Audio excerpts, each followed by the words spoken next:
he states, or it was listed as the DU being in the head and the ballast of the cruise missile. There was no amount given. I have two questions. One is, on the head, is he talking about a ground penetrator? Is that what the head is?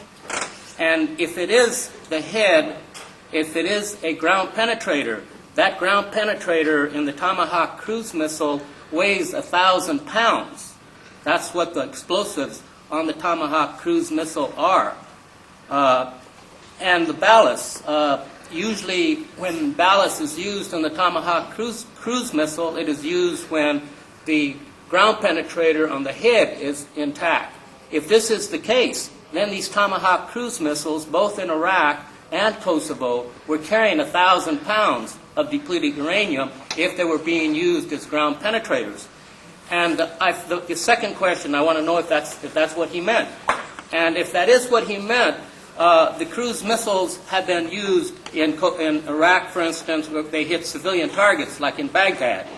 And there was a place in Baghdad where they struck a bunker, and there was a lot of women and children. And as I understand it from the Iraqi officials, when I was in Baghdad, they've witnessed 2 cruise missiles hit that particular site. One was a penetrator, and as I understand it was a Tomahawk cruise missile.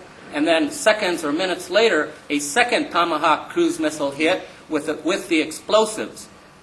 And in Kosovo, in Yugoslavia, the gentleman that made the presentation and listed the weapons said that the soil sampling was done only in Kosovo.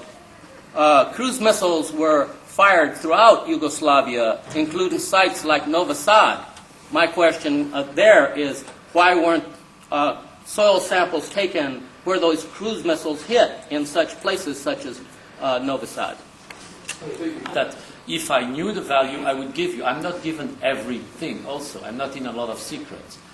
So basically, I put a question mark because at the moment I made this presentation, have not the faintest idea of what the weight is.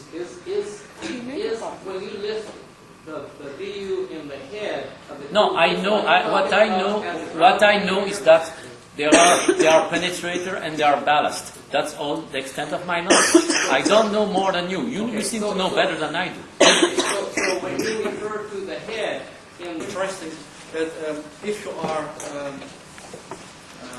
contaminated with uranium, and then you are dealing with hotspots, not only alpha emitters, beta emitters. You have to deal with alpha emitters, beta emitters, and gamma emitters, not only alpha emitters. So as Mr. de Jong said, then you are dealing with hotspots.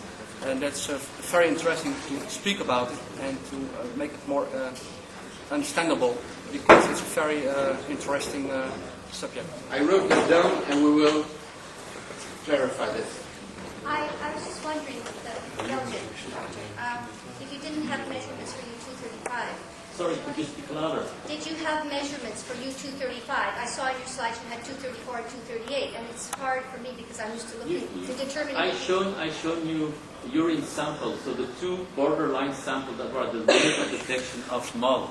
And they measure all isotope. And I think I should give the floor to Pertgen. He's the one who made the measurement.